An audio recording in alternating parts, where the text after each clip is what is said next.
नमस्कार साथीहरू। जापान भरमा लोकप्रिय इन्डियन तथा नेपाली करी रेस्टुरेन्टहरू अहिले सङ्कटमा पर्न सक्ने चर्चा भइरहेको छ। बिजनेस म्यानेजर भिजा सम्बन्धी नियम कडा भएको भन्दै धेरै व्यवसायहरू चिन्तित छन्। तर वास्तवमा नियम के हो, किन कडा गरियो, आज हामी तथ्यसहित बुझ्ने प्रयास गर्छौं।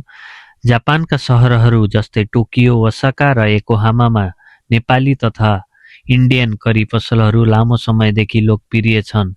यी रेस्टुरेन्टहरूले नयाँ स्वाद दिएका छन्, अप्रवासी परिवारलाई रोजगार दिएका छन्, बहुसांस्कृतिक वातावरण बनाएका छन्। तर अहिले बिजनेस म्यानेजर भिजामा कडाई भएपछि चिन्ता बढेको छ।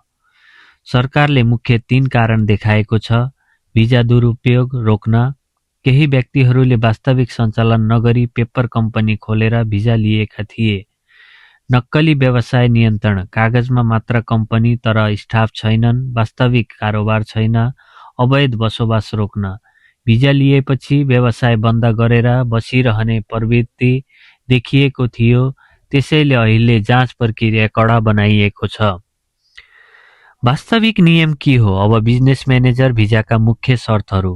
न्यूनतम पुँजी, आधिकारिक रूपमा अझै 5 मिलियन येन 50 लाख येन नै आधार हो। तर अहिले वास्तविक लगानी र वित्तीय स्थिरता कडाईका साथ जाँच हुन्छ। केही केसहरूमा 30 मिलियन येनसम्मको स्थिरता देखाउनु पर्ने अवस्था आएको छ। कार्यालय अनिवार्य, भर्चुअल अफिस स्वीकार हुँदैन, घरबाट सञ्चालन सामान्यता मान्य हुँदैन, अलग व्यावसायिक कार्यालय चाहिन्छ। कर्मचारी शर्त, कम्तीमा 2 जना फुल टाइम जापानी वा स्थायी बसोबासी कर्मचारी वा पर्याप्त पुँजी प्रमाणित गर्नुपर्ने। व्यवस्थापन अनुभव, सम्बन्धित क्षेत्रमा अनुभव प्रमाणित, रिज्युमे र कार्य अनुभव कागजात आवश्यक। स्पष्ट व्यवसाय योजना, 1 देखि 3 वर्षको विस्तृत बिजनेस प्लान, आम्दानी खर्च अनुमान, बजार विश्लेषण। साना करी पसल किन प्रभावित?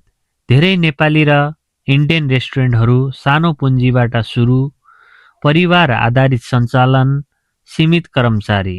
नयाँ कडाईका कारण भिजा नवीकरण जटिल, कागजात प्रक्रिया कडा, वित्तीय प्रमाण दिन कठिन।